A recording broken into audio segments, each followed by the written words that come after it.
So I hope you are ready to deal with the environment set of questions. Okay, now again, to just put it into perspective, environment has been having a very consistent pattern in the sense that the range of questions are primarily somewhere around 12 to 13. So here also, this year also, we have had questions which are in the range of 12 to 13 questions. So again, but what are the primary areas of focus in environment? Now, previously, a lot of national parks, species, all of that used to come as important. But here you can see that primarily the environment area has focused on pollution, certain aspects of your energy production, etc. So let's have a quick look at what is happening with respect to environment. The first question, which is the 10th question from your set B. Okay, consider the following statements. Statement 1. Activated carbon is a good and an attractive tool to remove pollutants and effluent streams and to remediate contaminants from various industries. See, understand, when you have pollutants in your stream, in your water stream, etc., if you have to try to remove it, you need a very good absorbing material. Okay, and your activated carbon is one such absorbing material. So the first statement which says it's a good and attractive tool to remove pollutants, the statement as it is correct. Second, the activated carbon exhibits a large surface area and strong potential for absorbing heavy metals. Now, don't get confused with heavy metals part. This is actually right because activated carbon is a quite porous structure and it can very easily absorb even your larger, heavier metals like your lead, your cadmium, etc. That is also a correct statement. Activated carbon can be easily synthesized from environmental waste with high carbon content. For example, your coconut husk, any kind of wasted biomass, all of that can be used to produce activated carbon. So now, all three statements are correct, and this is where UPSC has brought one more trick from its, the set that it has. They are asking which one of the following is correct in respect of the above statements, and they have given a mixture of statements. Statement 1 says, or A says, both statement 2 and 3 are correct, and both of them explain statement 1. Okay, maybe it could be correct, so we'll keep it there. Both statement 2 and 3 are correct, but only one of them explains statement 1. Only one of the statements 2 and 3 is correct, and that explains statement 1. So that is clearly wrong because both statement 2 and 3 are correct. D statement says neither statement 2 nor statement 3 is correct. Look, it seems like a maze, no? Imagine those who were actually there in the examination hall trying to deal with this question. So this is also wrong because we have just said that 2 and 3 are correct. Now comes the point. Which of this is correct? A or B? See, if you look at the statements, statement 3 says activated carbon can be easily synthesized from environmental waste. Good. Fine. But is that the reason that it is, actually trying to, or it is helpful in removing pollutants? We might not know. But the statement 2 says it's a large surface area and it has strong potential for absorbing metals. This is actually the reason why we are using it in the environment. The other one makes it easily available, that you can produce it from different parts. But that is not what the first statement is saying. It's saying it's a good and attractive tool to remove pollutants, and that we have to deal with the fact that it's because your statement 2 is the reason. So here we are going with the idea that both statement 2 and 3 are correct, but only one of them explains statement 1. And which is the one? This statement 2. So I hope that is clear. The next question that we have to deal with is related to silica. So again, this is also a 3 statement. Environment, I think a lot of more number. I think in environment and economy is where you had a more number of these 3 statement questions. Statement 1, studies indicate that carbon dioxide emissions from cement industry account for more than 5% of global carbon emissions. That is right. It is up to, I guess, 7 plus. It goes around 7% and above from the cement industry. That much amount of carbon emissions do come. So, your statement 1 is correct. Your silica bearing clay is mixed with limestone while manufacturing cement. So, again understand, if your cement has to have an holding capacity, it needs to be mixed with clay and limestone, and the statement is also correct. The third statement says, limestone is converted into lime during clinker production for cement manufacturing. Again, this actually deals with the fact of how you're getting so much of, look at this, they're saying that here there's a lot of carbon dioxide emissions coming out, okay, and they're saying it's coming from the cement industry. So obviously, when you look at the other 2 statements over here, one, they're saying that there is silica, which is Si, limestone, CaCO3. Here they're saying limestone is converted into lime, that is CaO, your calcium oxide, which is there in the production of cement manufacturing. That is also correct, because after all of these productions, the byproduct that comes out is your carbon dioxide. So statement 2 is correct, statement 3 is correct. Now the questions again are in that same pattern, both 2 and 3 are correct, which is a reason for the other. So now when you look at this, here both statement 2 and 3 are correct, and both of them explain statement 1. Both statement 2 and 3 are correct, but only one of them explains. Here again we know the last 2 will be wrong because only one of statements, that doesn't make sense because we just said 2 and 3 are correct. So when you look at your answer over here, both of these, silica bearing clay mixed with limestone, and that limestone thereafter getting converted into calcium oxide, all of these things contribute to this, to carbon dioxide emissions getting increased. So here, when you look at all of this over here, you can say that the answer to this 11th question is A. Both statement 2 and 3 are correct, and both of them explain statement 1. Okay. Now moving forward, we have to go on to the 12th question. 12th question again, let's have a look at this. Those who are future aspirants, for next year also, trust me, one major current affair that's going to keep following you, keep this word in mind, decarbonization. Decarbonization.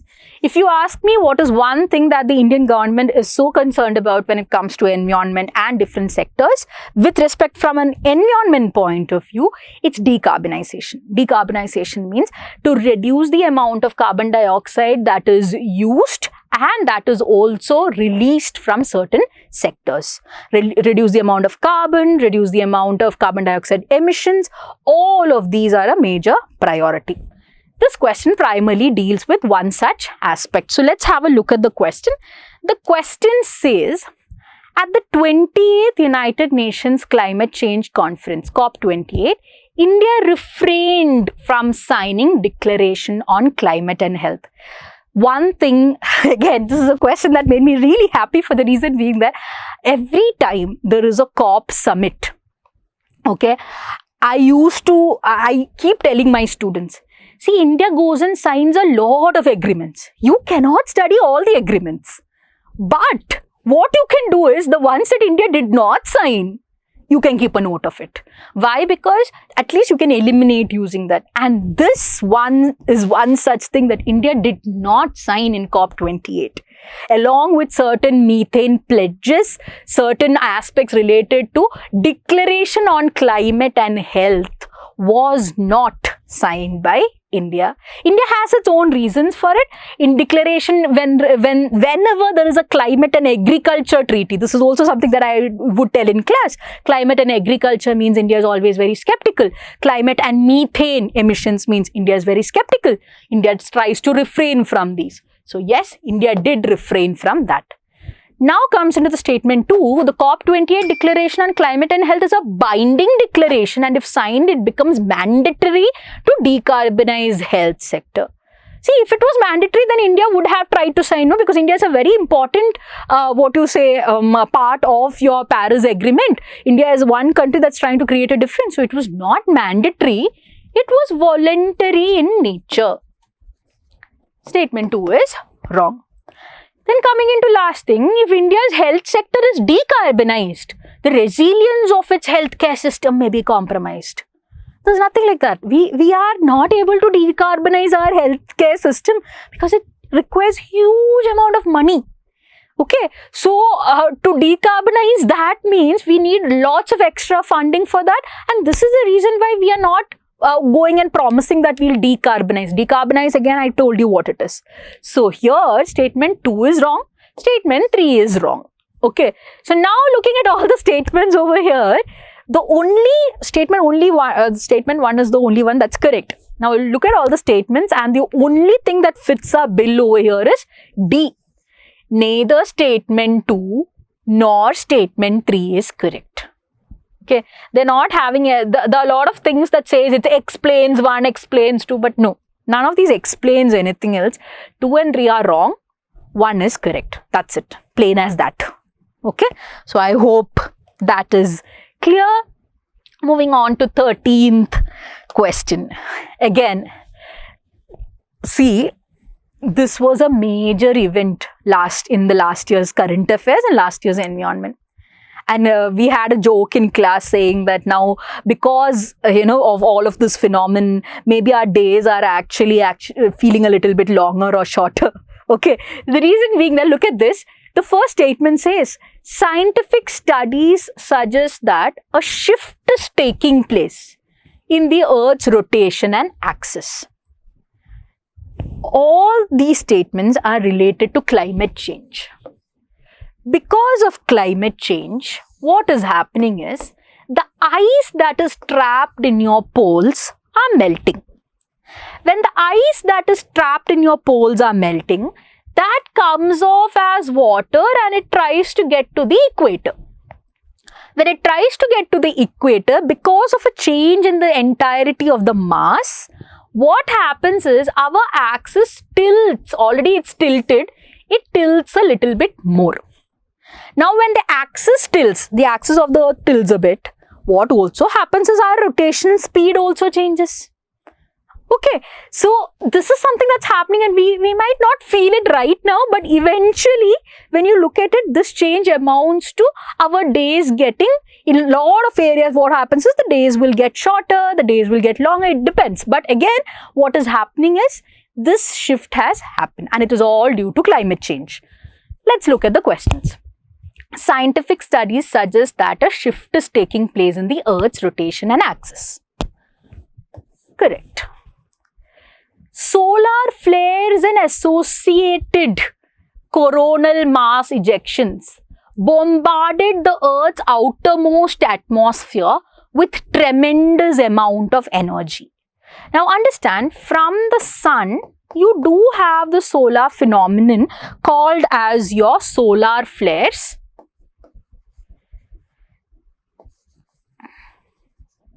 Okay, and your coronal mass ejections, etc., where what happens is, because of sun's heat, a lot of charged particles are getting ejected out from the sun. Now understand, not all the particles do reach us, but in the last year, you will see that a lot of times the solar activity caused something called as your X-flare. X-flares. X-flare means it's the highest, most energetic kind of flares, where all of that energy that's ejected it comes into our outer atmosphere. See, now our atmosphere is supposed to protect us. So on most of the time, the atmosphere tries to cushion everything and support us. But at times, the outer atmosphere of the Earth, so if you have the Earth over here, you have the troposphere, stratosphere, mesosphere, then on top, if you have the ionosphere and then the exosphere, they reach till here. They might not reach to the Earth's surface, but they do reach to the outer atmosphere. So you can see over here the statement 2 that says that it gives out, or that the solar flares put tremendous amount of energy into the Earth's outer atmosphere. That statement is correct as it is. Statement 3 says, as the Earth's polar ice melts, the water tends to move towards the equator. This is a correct statement. Now you must be wondering, statement 1 and 3 are related, but statement 2 is unrelated to it, but nevertheless it's correct. So when you look at it, the option that fits it is B. Both statement 2 and 3 are correct, but only one of them explains statement 1. Because the polar ice is melting, this is where the rotation and the axis is shifting. So the answer to your question of 13th question is B. Both 2 and 3 are correct, but only one of them explains statement 1. Now moving to the next question. The next question is the 14th question, which says the articles of the Paris Agreement. We are doing this at a very short notice, but in the coming days, I'm probably sure I can get the screen grab from my foundation batch where I told about how important are the articles of the Paris Agreement for this particular year, primarily because of something called as a global stocktake. And then to see this question was actually very something very happy for me, because you when you predict something and you get it right, obviously there's some sort of happiness in it. Now consider the following statements. Article 6 of the Paris Agreement on climate change is frequently discussed in global discussions on sustainable development and climate change. Yes, it's a very general statement. Article 6 is discussed. That is correct. Second statement is Article 6 of the Paris Agreement on Climate sets out the principles of carbon markets. Now, I want you to understand something. Article 6 of the Paris Agreement primarily tells, okay, we have now decided to reduce all the carbon emissions and everything. How do we do it? How can we support each country for doing this? How can you support? You can give money. You can create some mechanisms. You can create market mechanisms. Market mechanisms means somewhere where you have money exchange for some emission reductions. Or you can have also non-market mechanisms. What are non-market mechanisms? Non-market mechanisms primarily mean that you create awareness to reduce the emissions, etc. Got it? See, so Article 6 of your Paris Agreement primarily says what all can we do to reduce the emissions. So statement says it sets out the principles of carbon markets. That is correct. Statement 3 says Article 6 of the Paris Agreement on climate change intends to promote inter-country non-market strategies to reach their climate targets. That is also correct. Remember this, Article 6 deals with both market and non-market mechanisms to reduce your emissions. But when you look at all the options over here, you can see that both statement 2 and 3 are correct. Okay. And both of them explain statement 1. For example, why? Because there is market mechanism and there is non-market mechanism, is why that it is always discussed in your global discussions. Whenever there is any talk about Paris Agreement, Article 6 comes into the forefront. So the answer to this question over here is 14A. Both statement 2 and 3 are correct and both of them can explain statement 1. Moving forward, this is a very simple, straightforward question, 15th question. Which one of the following launched the Nature Solutions Finance Hub for Asia and Pacific. See, understand, out of all of these which are written over there, the IBRD, which is a part of your World Bank is already doing so much of funding. They are not going to give anything specifically for Asia and Pacific called Nature Solutions Finance. If you look at all of the other 3 banks which I mentioned over here, at this particular point, the one bank that will have enough of wealth to give out for such a mission is your Asian Development Bank. This is primarily related to infrastructure. New Development Bank is actually to help countries which are in financial distress. The one that has good amount of money is your Asian Development Bank, which was created way before 1960s period. These are new age banks that are there. The answer to your question over here is A, the Asian Development Bank. Moving forward to the next question.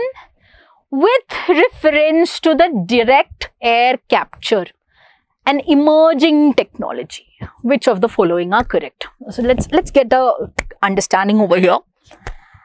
Carbon, now can you see a trend in these questions? The trend primarily being that decarbonization, carbon capture, activated carbon. There's a lot of attention given to your carbon related emissions, carbon related technologies, etc. So that is one clue for anybody who's preparing for your next attempt.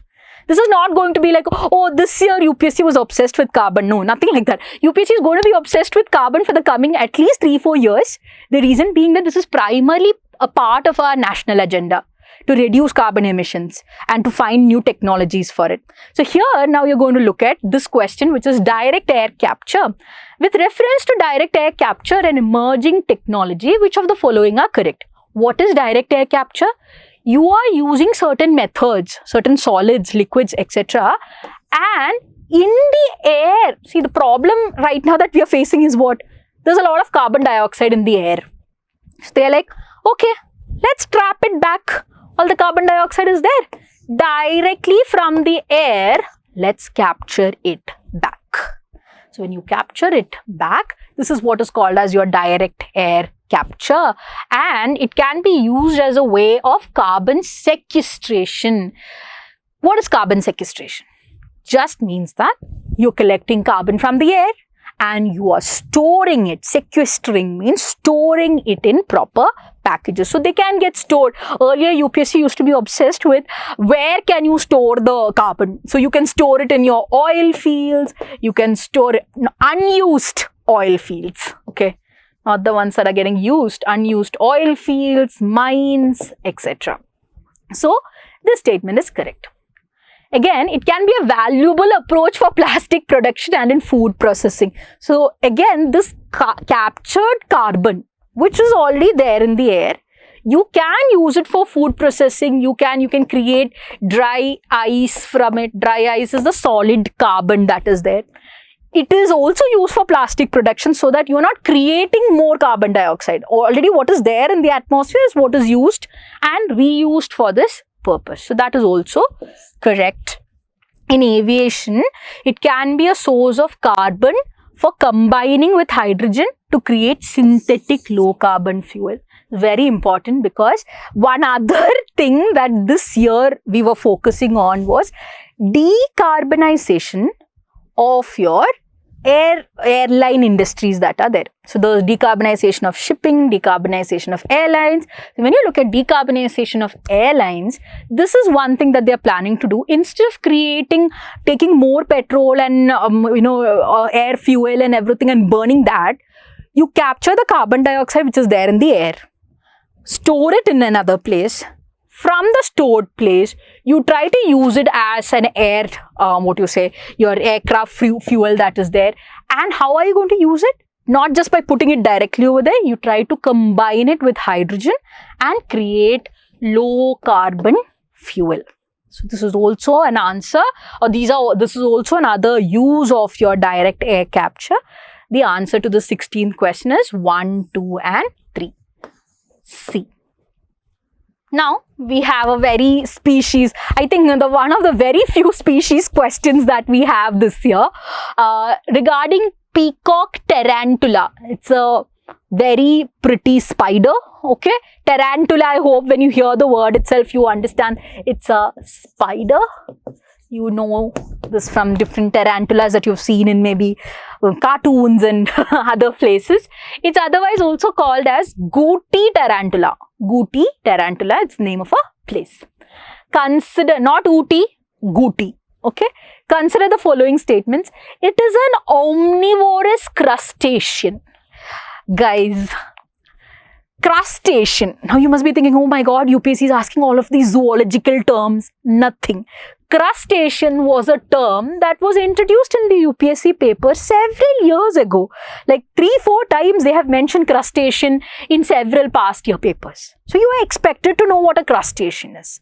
A crustacean is primarily a shelled organism.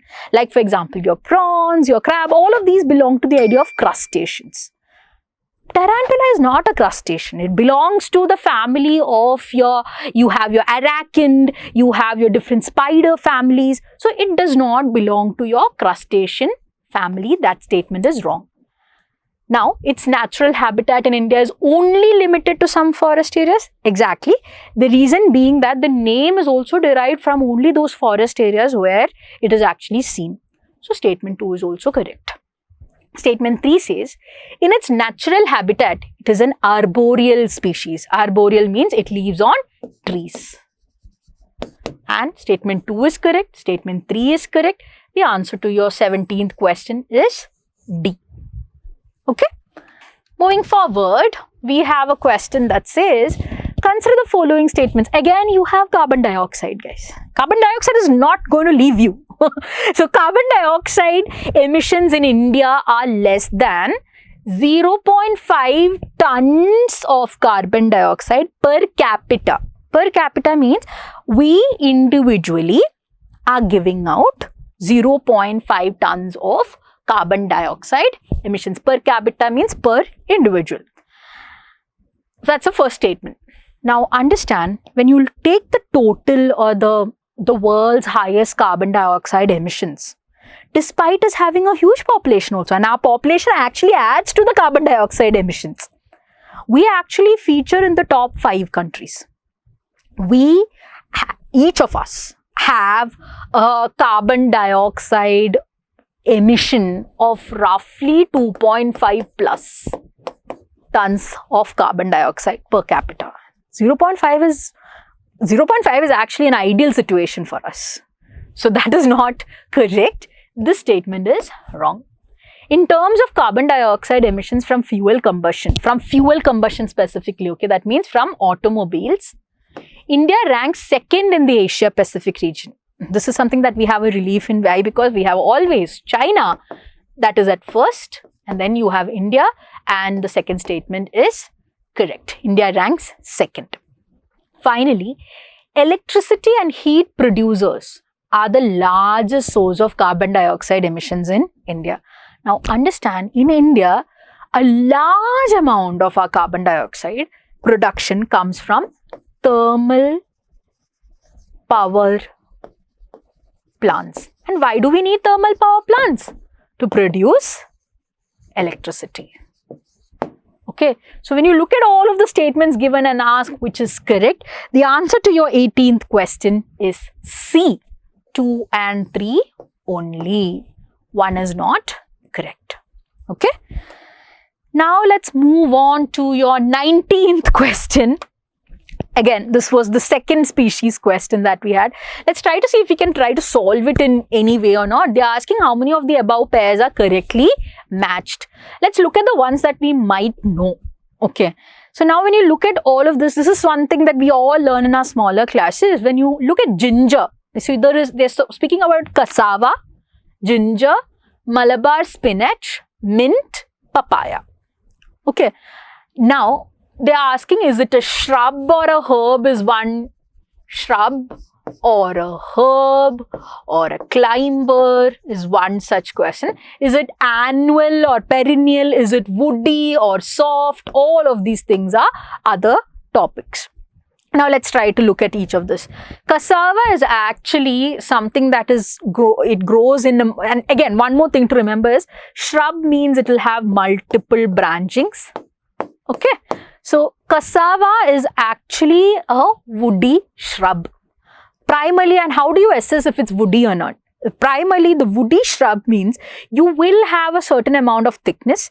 It is not going to be edible. It's not going to be soft bendable. So none of these things are possible for your cassava. Okay, cassava is otherwise also called as tapioca, if you are familiar with that. So tapioca is primarily it grows as a woody shrub. So that is correct. Ginger. This is what we have learnt in small, and when I saw the question first, ginger was the first thing that came to my mind, because we always have been taught the fact that ginger is actually a false stem. Okay, ginger which occurs at the ground level, it is actually a false stem of the plant. So here if you look at it, they're saying herb with a pseudo stem, and that is correct. Now coming into Malabar spinach. Malabar spinach, like your normal spinach, okay, it has a certain climbing quality, and if you look at it, they're saying it's a herbaceous climber. Now see, we do have a contest over here, primarily because see, herb-like features. The Malabar spinach has herb-like features. Herb-like features means it has, that soft kind of a stem that is there. The stem is edible. All of these things are there. In certain sources, we also have seen the fact that maybe it's not fully categorized as herbaceous. It's a leafy vegetable also. Got it. So there are two contested views over here. Again, since you have seen how UPSC has been dealing with the answer key in the recent times, we have gone with the majority view with certain, botanical perspective. When you look at it, the majority view says the Malabar spinach is a climber and it's herbaceous. Okay. Now again, I'm stressing on the fact that there are certain sources, certain botanical sources which do not even categorize it as a herb also, but instead as a leafy vegetable. We are going with our better judgment and our, knowledge base over here, and I am categorizing it as a herbaceous climber. Mint is not an annual shrub, it's a perennial shrub. It stays for many years together. When it comes to your papaya, again, when you look at it, they call it a woody shrub, but actually papaya is a woody herb. So your 4 is wrong, 5 is wrong. We are going with only 3. But again, we'll have to wait 1 year to see what is going to be the final conclusion of this. Going to the 20th question, with reference to the planet Earth, consider the following statements. Rainforests produce more oxygen than produced by oceans. Now understand, in your rainforests, you have trees, but in your oceans, you have something called as your phytoplankton. And because this is there only, the oceans are called as your lungs of the world. Okay, so here, if you look at it, almost when you take the total amount of oxygen in the world, and if you look at who produces more, you will see that the oceans produce more oxygen than your rainforest. So this statement is wrong. Marine phytoplankton and photosynthetic bacteria produce about 50% of the world's oxygen. That is correct. Well-oxygenated surface water contains several folds higher oxygen than in atmospheric air. That is wrong. Why? Because if it is, we are talking about two things. In the water, oxygen production, creation of oxygen is higher in the water. But if you look at air and if you look at water, and then when you try to see, because whatever oxygen is there, it tries to get dissolved into the water. So when that gets dissolved, I want you to remember, in your atmosphere itself, you have, I would say that if you compare the atmospheric air and the one that is there in the oxygen, the amount of air that is able to dissolve in the oxygen is much, much lesser.